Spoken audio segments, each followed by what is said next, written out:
A very good evening once again, and welcome to our second and final edition of News Tonight here on UBC TV this Monday, the 18th day of March 2024. And these are our top stories.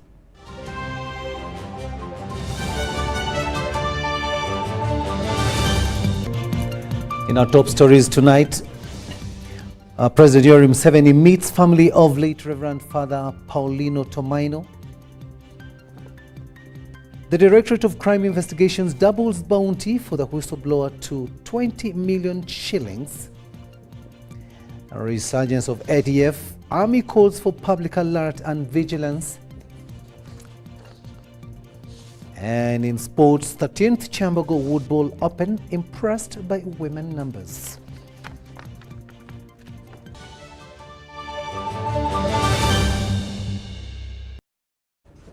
Hello there and welcome once again. We are coming to you live online and on air from Broadcast House here on Nile Avenue. On sign language it is Elizabeth Nakakuni and I am Rukidi Kiijananangoma.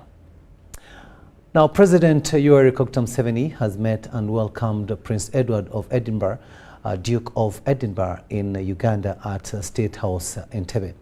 Prince Edward, the Duke of Edinburgh, is a member of the British royal family. And he is the youngest child of Queen Elizabeth II and Prince Philip. During their meeting, President Museveni expressed eagerness to collaborate with British investors and attract more tourists from the United Kingdom. The President informed the Prince that he specifically tasked the British High Commissioner to Uganda, Ms. Kate Airy, to facilitate these endeavors to foster partnerships in business and tourism. President Museveni also extended his heartfelt wishes for a speedy recovery to King Charles III upon learning of his health condition from Prince Edward during their meeting. On the other hand, Prince Edward conveyed interest in Uganda, expressing his intention to return with his family to explore the country further. He noted the desire to visit Uganda's famed gorillas, recognizing the significance of promoting tourism. Amid discussions of economic cooperation, Prince Edward shared insights into the Commonwealth's efforts to engage youth through leadership programs.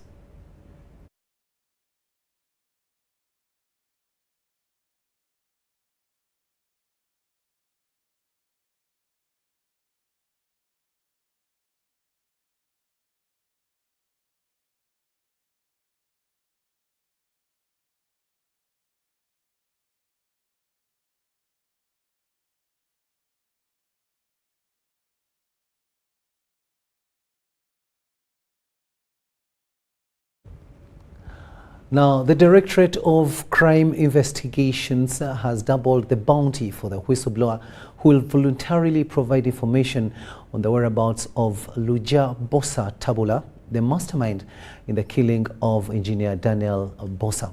Now, despite interrogations of the arrested 5 suspects, security has failed to get information about Tabula. We have more in this story. Upon the failure to get the information about the mastermind of the Ndiga clan head killing, Police Directorate of Crime Investigations have doubled the set bounty of 10 million to 20 million shillings. This bounty intends to attract anyone with information concerning Luja to avail it to police. All credible information that can lead to the arrest of Luja Bosa Tabula from Uganda shillings 10 million to Uganda shillings 20 million. The sources obtained so far from the public have not yielded fruit. We also want to urge the suspect who is in hiding to turn himself in and defend himself. The security effort to get information from the arrested 5 about Luja Bosa is still futile. These were charged and remanded, though Luja is alleged to be the mastermind of the murder. We've had people who have rang us and provided information, but the information has not been credible. Now we want to generate more interest in the public for them to gain also interest in this information. There could still be people out there with information regarding the whereabouts of the prime suspect and mastermind. The preliminary police investigations indicate that the wanted, Luja Bosa Tavula, got misunderstandings with the murdered Ndiga clan leader, Engineer Daniel Bosa, in the Uganda traditional court, known as a court ya Itsekwa. Meanwhile, police have raised a red flag over the spiking border theft.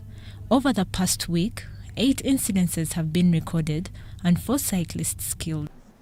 Last week we registered 8 incidents against borders and riders respectively, and this resulted into the murders by hitting of 4 riders.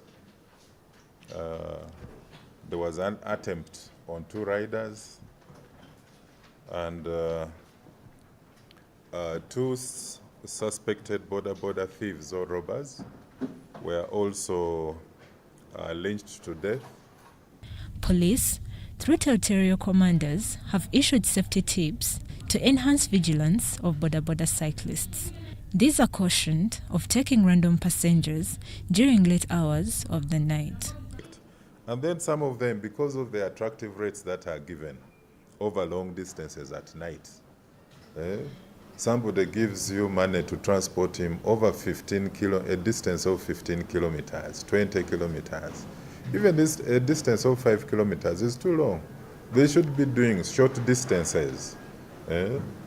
And of course in open areas. If they see that a person is taking them in-road, deep into bushy areas and so on, it is their life. They rather stop and not proceed. At the Busia border, police are investigating the circumstances under which a 14-year-old juvenile was shot during an operation of URA customs officials and UPDF. So after recovering the smuggled drugs, on their way back to Busia Customs Office, they were confronted by an angry mob which started throwing stones, pelting them with stones. Some of the officials were injured. Now, to curb the volatile situation, the joint security team fired warning shots and dispersed the angry crowd. Now, the unfortunate part of it is that a 14-year-old male juvenile sustained a bullet wound in the stomach area, which was very unfortunate, and he was rushed to Busia Health Center for first aid, and now at Mbale Hospital for further management. In Kampala Metropolitan, Flying Squad carried out an operation against criminal gangs and arrested 17 suspects on allegations of phone snatching. Patricia Nandago and Rogers Komagon for UBC. Now, the UPDF deputy spokesperson, Kanodewa Kiki, has told the media that the ADF rebel group is back in the country and the public should be alert and vigilant. It is 5 months now since the ADF last created insecurity in the country.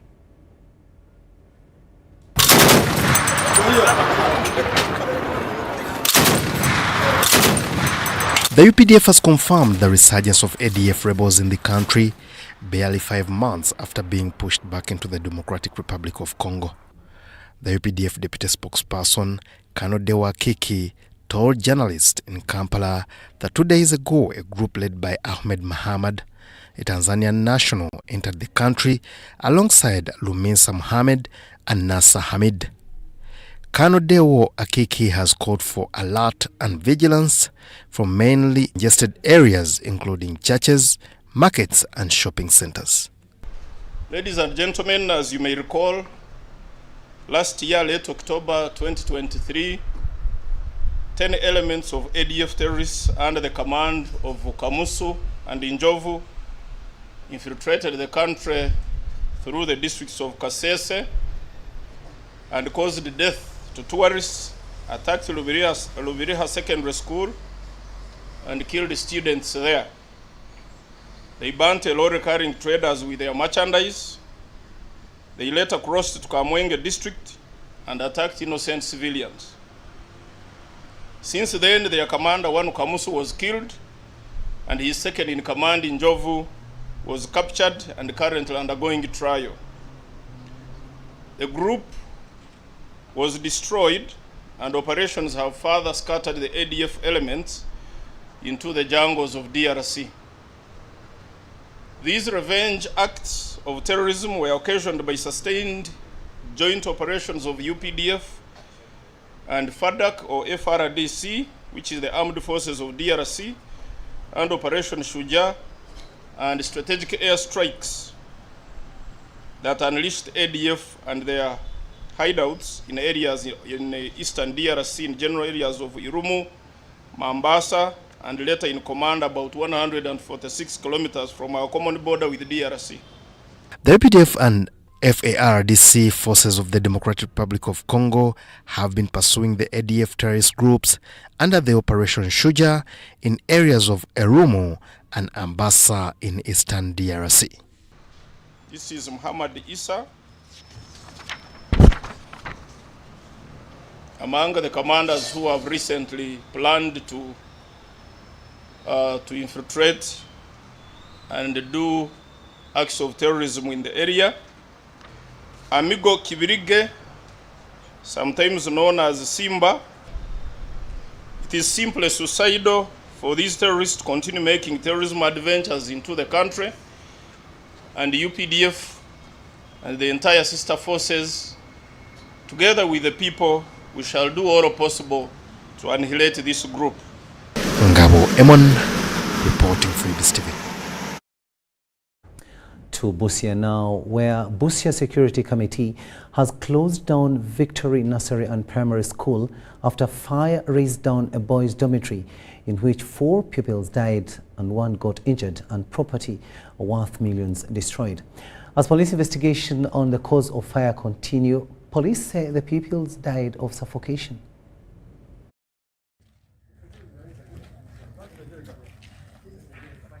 Police have identified the pupils who died in the fire incident as Magero James, Muhammad Abdul Harris, Oburu John Richard, and Adero Makoka. The Bukedi South Police spokesman Moses Johnson Mugwe told UBC that police is investigating the cause of fire in the dormitory. Police preliminary findings indicate that fire started from outside the dormitory. The fire tragedy allegedly happened at around 0100 hours when fire gutted the boarding section, a dome of the boarding section of Busia Victory Primary School. We are reliably informed that this dormitory was accommodating 62 male juvenile. The Director of Studies, Sunday Luke, says that he saw fire burning at a wide range and rushed to inform police to intervene. I was too much.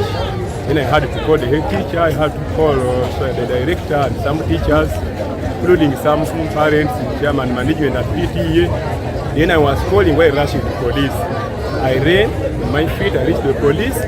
We came back, the police officers, reaching at the school, the dormitory, the whole dome was already down. Some parents have collected their children from the school. The bodies of deceased minors were at Busia Health Center 4 mortuary, while the injured victim was admitted to BMK Health Facility. Marina Wari and Sando Martin for UBC. To the courts of law now, where High Court Criminal Division has sentenced Prophet Kimera Elijah of Faith Center Church of All Nations to 40 years imprisonment for defiling his follower, a 17-year-old girl, and infecting her with HIV/AIDS. Judge Margaret Mutonyi was of the view that Prophet Kimera was not remorseful and disrespected his position as a pastor by defiling his follower in the church compound. At 9:30 a.m., Prophet Kimera Elijah of Faith Center Church of All Nations in Lusanja, Wakiso District, was at High Court Criminal Division in Kampala. Prophet Kimera has been on remand for some years, facing charges of aggravated defilement when he defiled his church follower aged 17 years, whom he infected with HIV/AIDS. Although that first Prophet Kimera pleaded not guilty to the alleged offenses, he later changed his plea of not guilty by applying for a lenient sentence. which was objected by prosecution. Because as soon as he was released on... Judge Margaret Mutoni sentenced Prophet Chimera Elijah to 40 years imprisonment. Although the maximum sentence for this case is death, since Prophet Chimera Elijah changed his plea to guilty, court decided to reduce the sentence to 40 years. The convict was not remorseful at all throughout the trial, but was brazened, knowing the whereabouts of the victim and her sister, even after the court decided to go to his home to establish whether AS and AN were there. The accused still insisted on lying to this court that he didn't know where the victim was, and eventually the police had to break the padlock of the church and found the victim and two babies, who were stated to be twins, hiding inside the church under the staircase. Judge Margaret Mutoni, however, blamed the convict for not respecting his position as a pastor, and he went ahead to defile his follower in a church compound. His sexual immorality right within the church premises was the true manifestation of his ferociousness as a false prophet, turning the mother and daughter into a relationship akin to co-wives. He did not only stop at this, but went ahead to bluff this court when it went to the locus visit at the scene of crime. Even up to the last minute, he manipulated his victim, who now happens to be a young mother of two, telling her to hide herself in the church to obstruct justice so that she does not testify. Court records also indicate that Chimera Elijah was also in a relationship with the victim's mother. However, he went ahead to sleep with her daughter, well knowing that he was HIV positive, and forced her to drop out of school. He had sexual intercourse with the victim's mother, the complainant in this case, and then the victim, who was her young child, whom she sent to the convict for spiritual guidance and service as a choir member at the church. He desecrated the holy ground of Faith Center Church of All Nations as he defiled the victim right from the same premises. Court also heard that upon releasing Prophet Chimera Elijah on bail, he went ahead and slept with a victim and impregnated her with twins. Prosecution was represented by Caroline Tabaro. Deborah Namamonde, UBC News. We'll stay in the courts of law momentarily, where the International War Crimes Division Court has dropped charges against two suspects who were allegedly accused for attempted murder of General Edward Katumba Wamala and murder of his daughter Brenda Nantongo. The two include Yusuf Nyanzi and Serubulwa Hussein. However, the same court has conferred charges against 6 of the accused. Take a watch. The 8 accused persons in the attempted murder of General Edward Katumba Wamala, murder of his daughter Brenda Nantongo, and driver Runa Kayondo have appeared at the International War Crimes Division Court in Kampala for confirmation of the charges against them. The accused include Hussein Serubulwa, Yusuf Nyanzi, Muhammad Kagugube, Kamada Warusimbi, Sulaiman Kisambira, Habib Ramadan Majan, and Wampa Kuzaifa. A ruling prepared by Justice Alisko Muhanj Kauka, read by the court registrar, court read them charges among others: murder of driver Runa Kayondo, Brenda Nantongo, daughter to General Edward Katumba Wamala, attempted murder of General Edward Katumba Wamala, aiding and abetting terrorism, and belonging to ADF. In the ruling, court confirmed that prosecution has proved that the evidence on court record was enough to have the 6 out of 8 suspects to go for a full trial. The other element, C, is for a religious, political, social or economic gain, and D, the murders or attempted murders above ought to have been were committed indiscriminately without due regard to the safety of others or property. However, Nyanzi Yusuf and Serubulwa Hussein were released for failure of the prosecution to bring evidence to have them go through a full trial. With the above court ordered Nyanzi Yusuf and Hussein Serubulwa to be released unless they have other pending charges against them. Disclosed evidence does not implicate Serubulwa Hussein, Ismail alias Imamu Muntu, that is A1, and Nyanzi Yusuf alias Sentamu A2. Nyazi Yusuf, after release, thanked Allah for seeing him through this trying moment. However, Nyazi Yusuf is still penning with offences in the murder case of Major Muhammad Chigundu and AIG Pianul Felix Kawes. Although he was released on bail, Geoffrey Tuliam Sima, lawyer to the remaining accused persons, was pleased with the court's ruling. Kooti yali egambye bugambi nti waliwo obujulizi obulinga bwe balina okwesigamako. Wadde of course tetukikkiriza era ffe tugamba tewali bujulizi, awo obujulizi bwe bayita tebuli mu ggumba, naye tugenda n'omusango era tuli ready okulaba nga abo mukaaga basigaddebo nabo weewo bafu. Jacqueline Okwi, the spokesperson, Director of Public Prosecution's Office and one of the prosecutors in this case, talked to UBS after court. So at this stage we didn't call any witnesses. We just relied basically on documentary evidence and exhibits like video recordings, audio recordings, among others. The remaining 6 accused persons are now waiting for a full trial before the same court. Deborah Namamonde, UBC News. We'll now take a short break and return with much more. Do stay with us.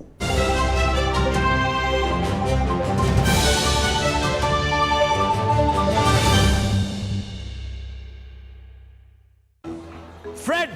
Osmosis. Freddy! Fred Dollar, my boss, CEO Inojo, the general of generals, the conqueror of conquerors, the first and the final, the sky above the skies, the promised land, the terms and the conditions, the international king crocodile, the source of the Osmosis. the Nile. I don't have money today.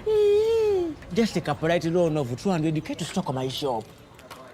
The signs and symptoms of success. The bank commander, not the bank teller. Why hassle for a loan when you've got MTN Momo? We're sorting. Use the Momo app or dial *165*5# for all quick loans. Choose from the different loan options from our partners and get one that works for you. Together, we're unstoppable.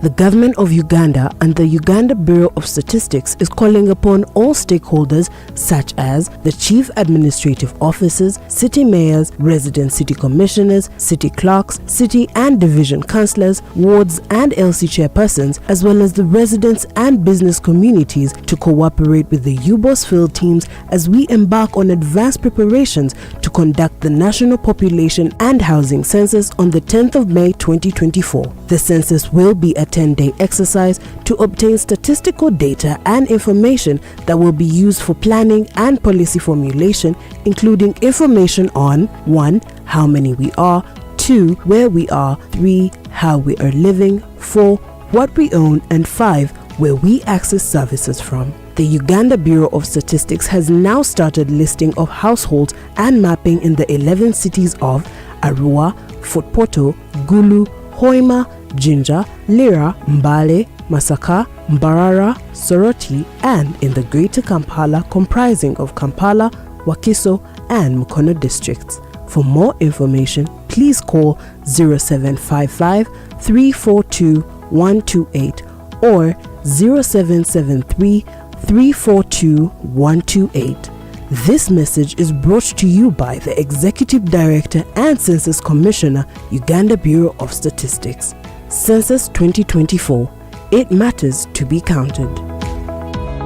The 7th Uganda Water and Environment Week will take place from the 18th to the 22nd of March 2024 under the theme Rethinking Collective Action and Innovative Solutions to Water, Environment and Climate Change Crisis in Uganda at the Ministry of Water and Environment Headquarters in Luzira, Kampala. As part of the week, key sector international days, that is the World Water Day, International Forestry Day and the World Meteorological Day are commemorated. Various events such as panel discussions, site events, paper presentations and exhibitions will be organized for the sustainable ecosystem and the development of Uganda by different stakeholders on water and environment issues. Uganda Water and Environment Week 2024 is organized by the Ministry of Water and Environment through the Water Resources Institute with support from development partners. The week will be opened by the Deputy Speaker of Parliament, the Right Honourable Thomas Tayewa. For more information, visit our website at www.mwe.go.ug.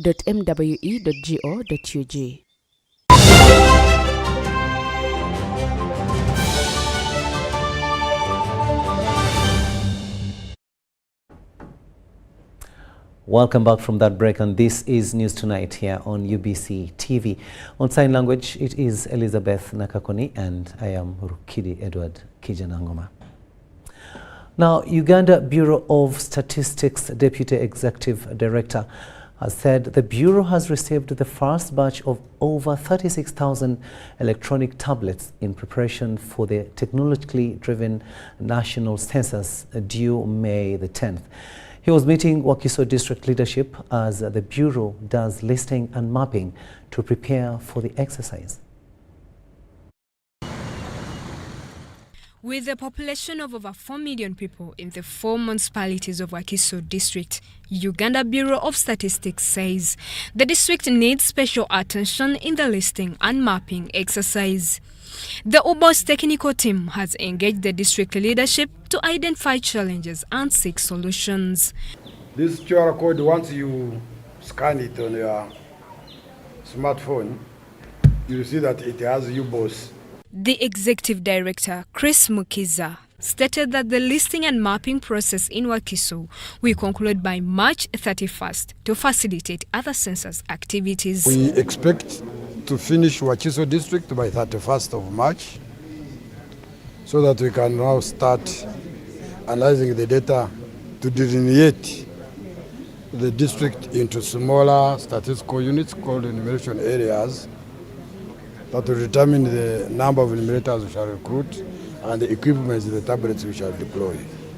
On the recruitment, the deadline extension from March 11th to March 22nd, Mukiza cautioned the district leadership to recruit competent staff. So we extended the deadline to Friday, 22nd, and we expect to have a number of applicants from which the district leadership, working together with the Bureau, will select competent enumerators and supervisors for census.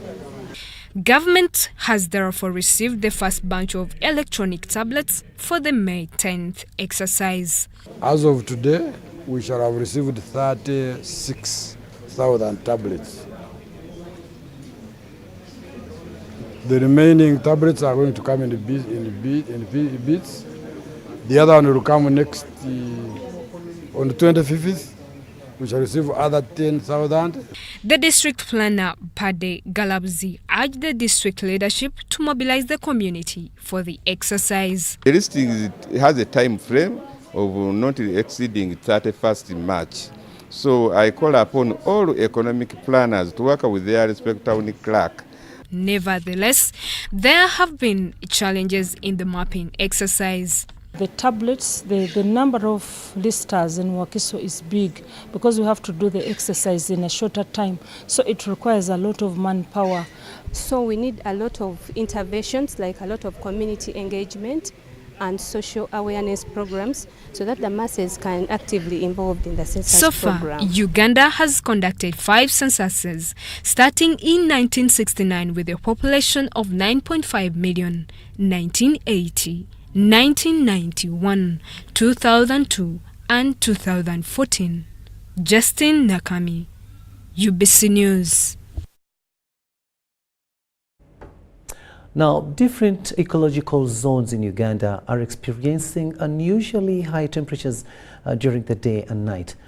Peter Kibuka, a don at Nkumba University who teaches environment-related disciplines, explains that the current heat waves are due to the accumulation of carbon in the atmosphere associated with greenhouse gases. Temperatures amidst the expected wet conditions. UBC TV engaged with Nkumba University don Peter Kibuka, who teaches environment-related disciplines. He highlights that the heat waves the country is experiencing are due to the accumulation of carbon in the atmosphere associated with greenhouse gases. The greenhouse gases are coming as a result of accumulation of pollution in the air, which prevents re-radiation of heat back in space, and the heat remains around. In the urban setting, we call this one the heat island effect. Because of too much buildings, because of a lot of pollution from the automobiles and the industries, a lot of accumulation of carbon is trapped in the surface, in the atmosphere, and then when radiation comes to the earth, it cannot be re-radiated. It is bounced back into the earth, and that causes heat. He advises that people now need to adopt to climatic resilient practices. We need to have a lot of water. If you are moving to work, move with a lot of water. With a water bottle, drink a lot of water. You need to avoid taking caffeinated drinks. You need to ensure that you eat more fruits and vegetables rather than taking a lot of proteins. For example, meat. Meat increases metabolic heat in the body. Extremely high temperatures are a cause for worry because they are associated with negative impacts, including death to both animals and humans. Adia Nakute, UBC.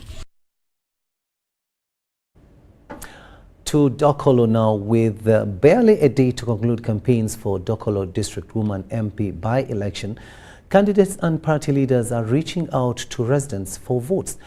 Campaign teams are spending less than an hour per venue in an attempt to cover more venues. FDC has campaigned in 6 venues in Bata and Okwalungwen sub-counties and Dokolo Town Council, while UPC also campaigned in 3 sub-counties, including Okwongodul, Kangai and Adekneno. Now, most candidates are coining messages around improving livelihoods, education, health and protecting the rights of fishermen making a living in Lake Kwanya that stretches from Kwanya district to Dokolo. Party presidents, including Jimmy Akena of UPC, Robert Chagulanyi of NOP, and Patrick Amuriat Oboy of the FDC, have since been in the district campaigning for their flag bearers. Meanwhile, campaigns end tomorrow with President Yoweri Museveni expected in the district to campaign for the NRM candidate Janet Rose Adongo Elau.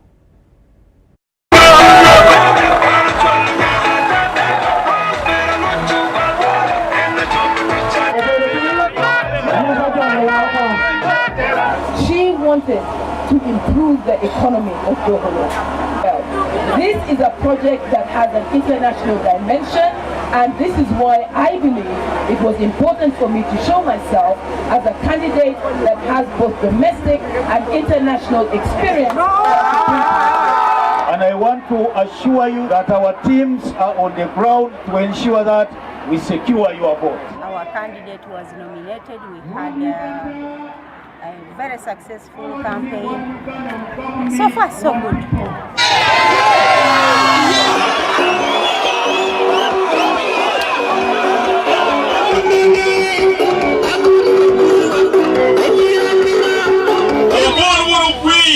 UPC, Adimaya Dokolo Kuira President Ubinu, whatever Kuira, me President UPC, Africa will raise my boya.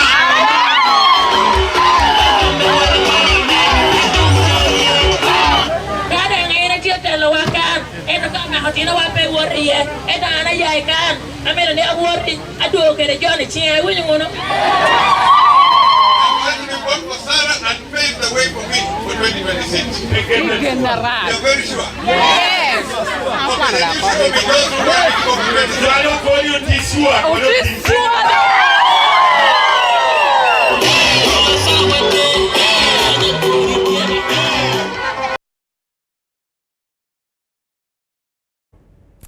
Now, the former Deputy Resident Commissioner, Lubaga Division, Anderson Burora, has handed over office and instruments of power and pledged to pursue matters of public interest without fear. While handing over office to the caretaker, Doreen Keita, the Deputy Resident City Commissioner, Kampala Central, appreciated President Yoweri Museveni for according him an opportunity to serve the nation. I came here in chaos. I live a calm division. Those were the parting shots of Anderson Burora. I came here in chaos. I live a calm division. During the office handover, the former Deputy RCC Lubaga Division, Anderson Burora, sounded unapologetic when tasked by journalists if his recent utterances in the media could have sparked off his suspension from office last week. Of Uganda for giving me the opportunity to represent him in Kampala for 5 years and 5 months. I have handed over everything that I was given when I was coming in and more. And I wish my sister, who is going to be caretaking, a nice time of service, an honorable service time, also to stay on course. And that is the only way. We represent the president who represents the public. The image of the president is seen in the public. If the public is resenting, the president is not safe. And to me, the struggle is one. What hurts the president hurts me. Mbadde n'emikisa gyonna egisigala mu office. Mbadde n'emikisa gyonna egisigala ku mulimu. I want you to know I had all the chances of remaining in office, but I opted for the best. Perhaps if I was apologetic and ready to compromise, I would have remained in office. Haji Kakande openly told you this.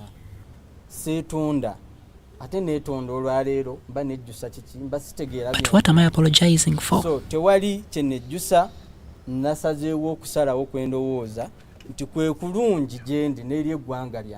Anderson Brora also remained tight-lipped on his next move, but assured them of his resolve to remain on course on issues of the common man. He urged the office caretaker to keep Lubaga intact and secure. Whether it hurts someone else, that is not my business. My business is the president and the government. So I was to ask my sister, who I know, because the moment she has been assigned to come here, I am very sure they have trust in her, that she will do the same. Keep Lubaga safe. We have been a model. Of course, I've been in Kampala Central. He has been in here, Lubaga, and I'm yet to understand that. So I don't know whatever is going on, but I'm praying that truth, you give it time. Crispus, Irene Itwe, UBC News. Thanks, Crispus, for that story there. Now, the Directorate of Traffic and Road Safety has announced to intensify operations on major highways in response to the surging road accidents. Now, these traffic operations are as a result of the loss of 81 lives in road fatalities last week. Michael Kananura, the traffic police spokesperson, has said safety guidelines to be followed by all road users in order to ensure road safety will have to be implemented. 81 people lost their lives during road traffic crashes, whereas 381 sustained injuries. And the major causes of these road crashes were looked at as 1, careless overtaking, 2, speeding, 3, following too close, 4, sudden entrance from the road side. The following operations which are going to be carried out during this week: all drivers and riders who do not possess valid driving licenses, please don't risk to use these roads. Those without driving licenses at all, those with licenses that are out of class, and those with licenses which have expired, all are going to be targeted. In accordance with Section 35 of the Traffic and Road Safety Amendment Act 2020, a person shall not drive any class or motor vehicle, trailer or engineering plant on a road unless he or she is in possession of a copy of a valid driving license or a copy of a valid learner driving license in respect of that motor vehicle, trailer or engineering plant. In these operations, offenders will be issued with EPS tickets in line with the EPS regulations 2013. Safe use of the road requires your full concentration. Whether you are a driver or a pedestrian, anything that distracts your full concentration on the roads, please be careful about it. Business news is up next after this short break.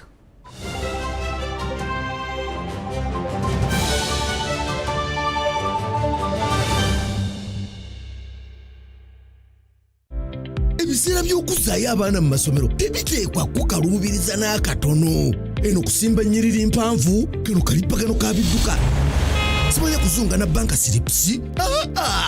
Kati osobola okusasula school fees z'omwana wo ate n'okola n'ebirala ntoko ku ssimu ye ey'omu ngalo. Ekikola kyangu nnyo. Nyiga bunyizi *165*8 ogoberera ebikulagiriddwa oba okozese app ya MTN Momo. Ate kati okola ki olwaleero? MTN Mobile Money Uganda Limited erungamizibwa banka enkulu eya Uganda.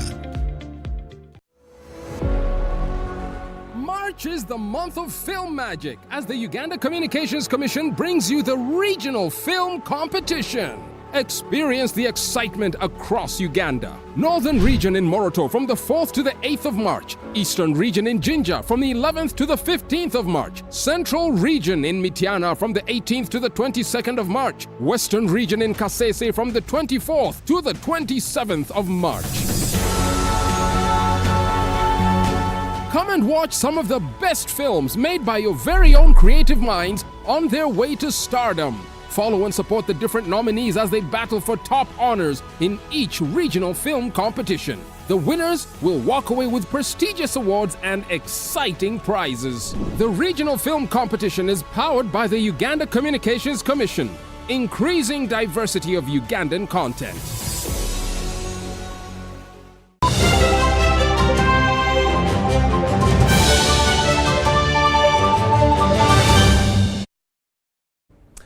Welcome back from that break. Let's have a look now at the latest in business.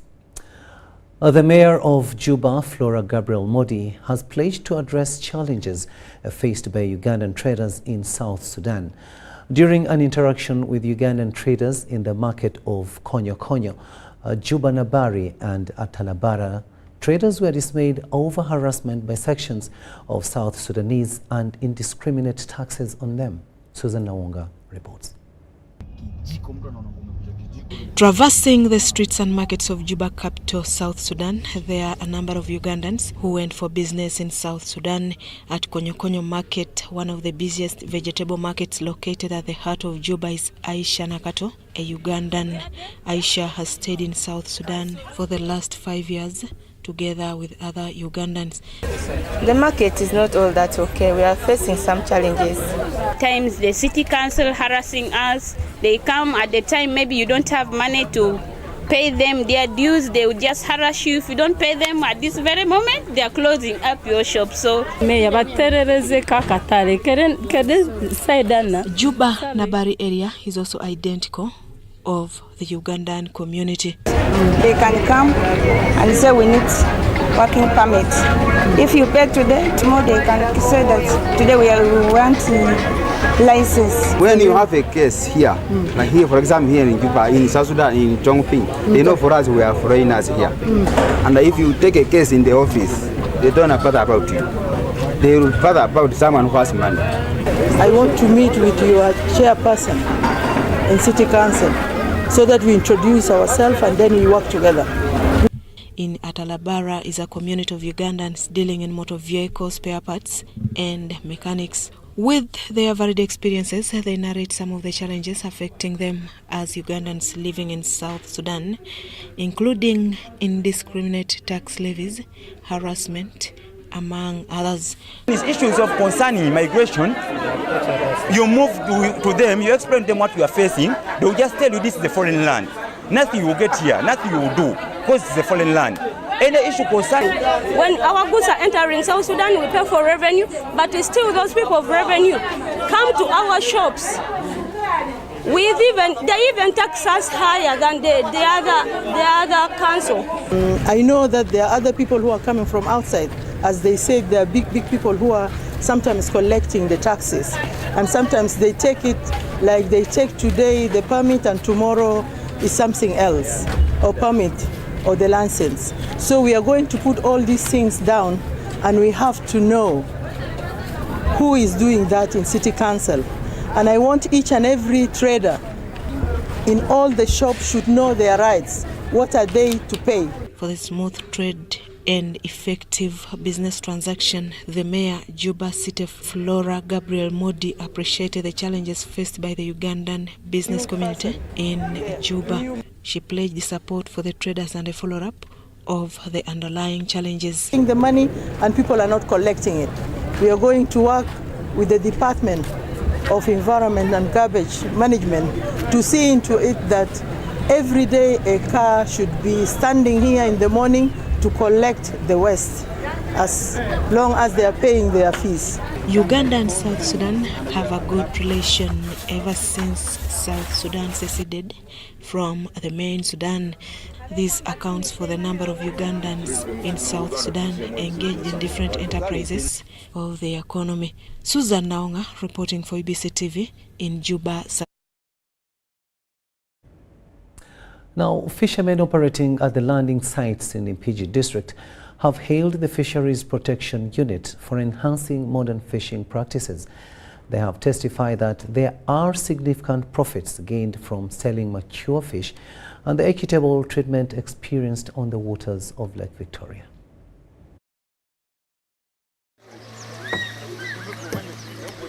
At the Luwich landing site in Nkozi sub-county in Impigi district, fishermen commended the Fisheries Protection Unit for restoring order at the landing site.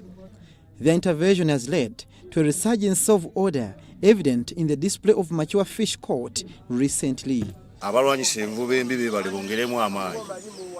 Kusawa ya leo olaba nga eryato lisobola okuleeta engege ezenkana mu size eno bweti. Olaba nga gitugenda tuba tulabayo. The crackdown on illegal fishing gears operations has facilitated the transition to standard fishing equipment, including boats and fishing nets. Olw'ensonga ebyo ebikozesebwa bali bateetaaga balwanyisizza obbijja amazzi ne tusigazaawo ebituufu ebirina okukozesebwa. Era n'olwekyo geega amakungula ge mulaba ge tulina. Bakama baffe abo batubuulira kiki kye tulina okukola okubuulira abavubi baffe ne tubatuusaako information nabo ne batereeza. Era senga tubaawo n'abantu betulaba abali mu nvubu embi esaanyaawo obutonde bw'ennyanja tubawa information mu budde nabo ne baliyakitinga mangu ne basobola okuba nga bagistopinga. Meanwhile, fishermen at Goli landing site attribute the remarkable increase in fisheries output to the effective collaboration between fishermen and the enforcement team. Others who are still lagging behind, but we are sensitizing them every day to see that they catch up with their modern fishing methods. Rather, the other crude methods they use as using the manyala and the rest. At least we are seeing some change. Their active involvement has streamlined the unity's operations, efficient information dissemination and community mobilization. Ku mazzi tukolagana bulungi nabo w'omuyitira wajjira n'alaba oba wasobye teyeeganya nga Mr. Obu n'abasirikale be tukwatagana bulungi wano era tetulina kye twogera ku mulembe guno. The unity's proactive approach spanning from impounding illegal fishing gears at entry border points to cracking down on illicit activities in markets has shielded fishermen from substantial losses. The eradication of substandard fishing equipment has not only safeguarded livelihoods but also elevated the overall quality of fishing practices. This operation has gained a lot, because right now we can see fishermen getting mature fish. Looking back, they were getting undersized fish, but now at least we can see that the fish has matured They are harvesting mature fish only. Through targeted training initiatives, fishermen have been equipped with the knowledge of the perils associated with the illegal fishing gears. Abdul Nasiri Lubwama for UBC.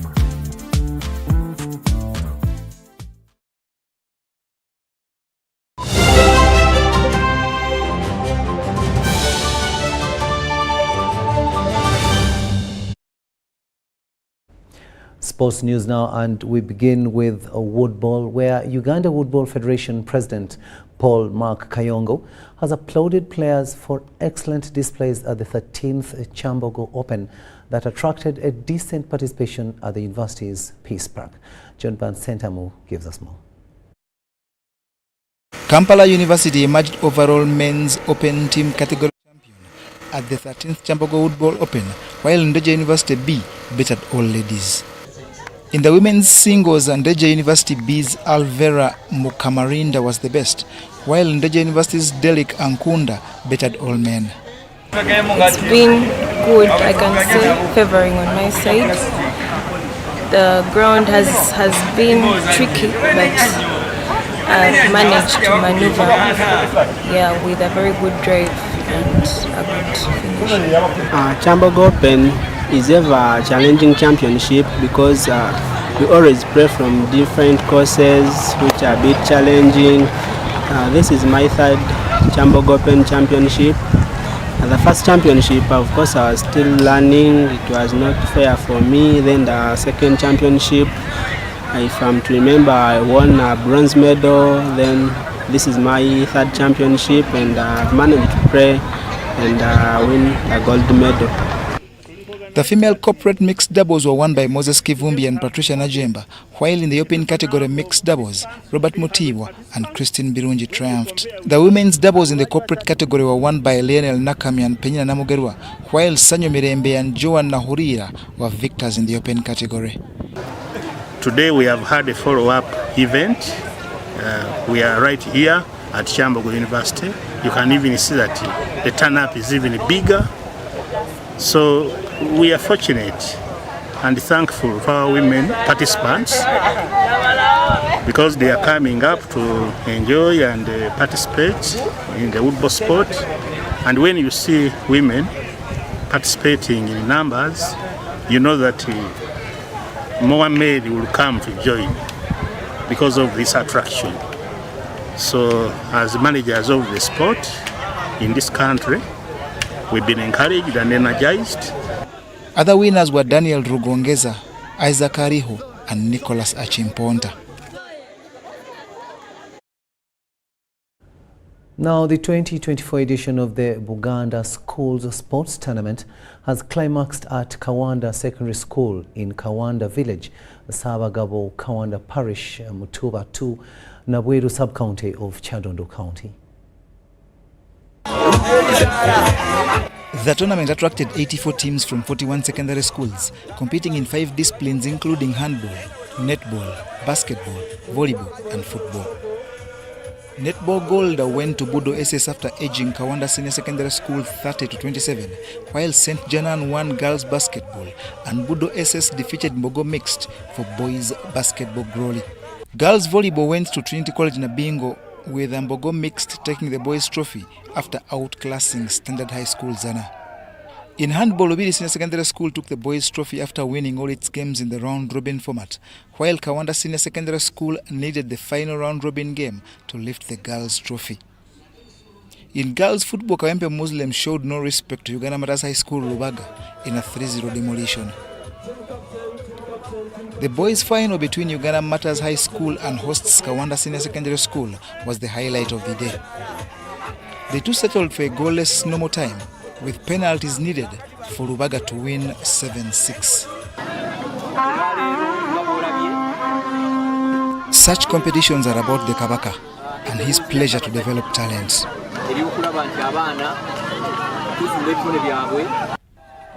The 6 primary schools in attendance competed in boys' football that climaxed with the St. Noah Junior School beating Kampala Grammar Junior School. The 2024 Buganda School Sports Competition is an annual event for all primary and senior secondary schools found in the geographical area of Buganda Kingdom.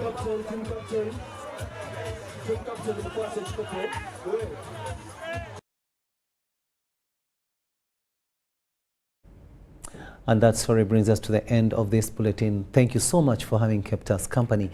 On sign language, it was Elizabeth Nakakoni, and I am Rukidi Kiijananangoma, wishing you a blessed night.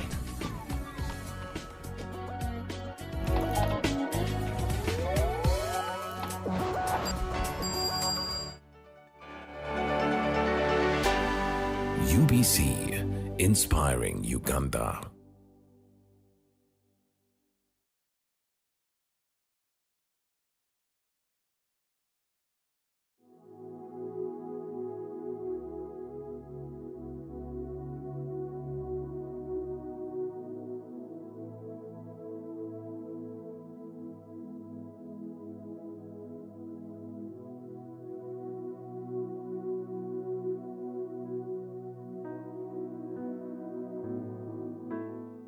In the past, my people could predict the weather, but now the rules of nature have been rewritten.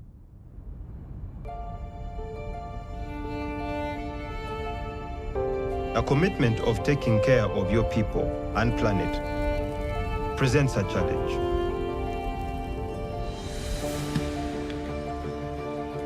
A challenge that leads you into the unknown.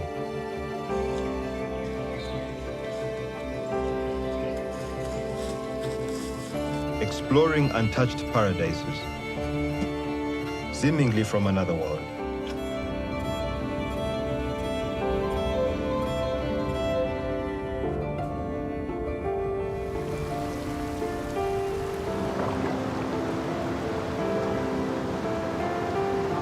All of them connected by the water that flows downstream from the peak of the kingdom.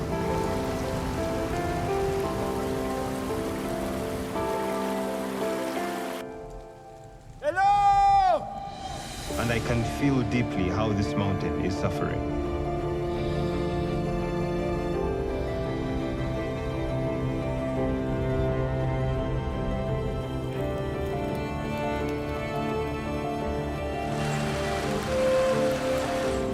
A place where the purity of the air drives you to keep climbing upward.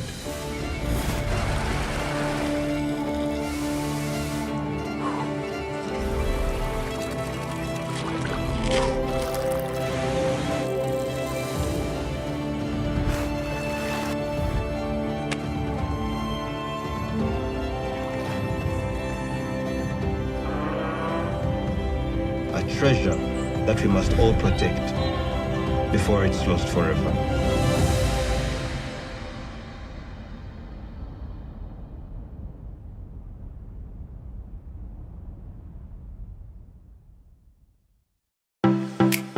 UBC is the national public broadcaster. We educate, inform, entertain, and inspire our audiences.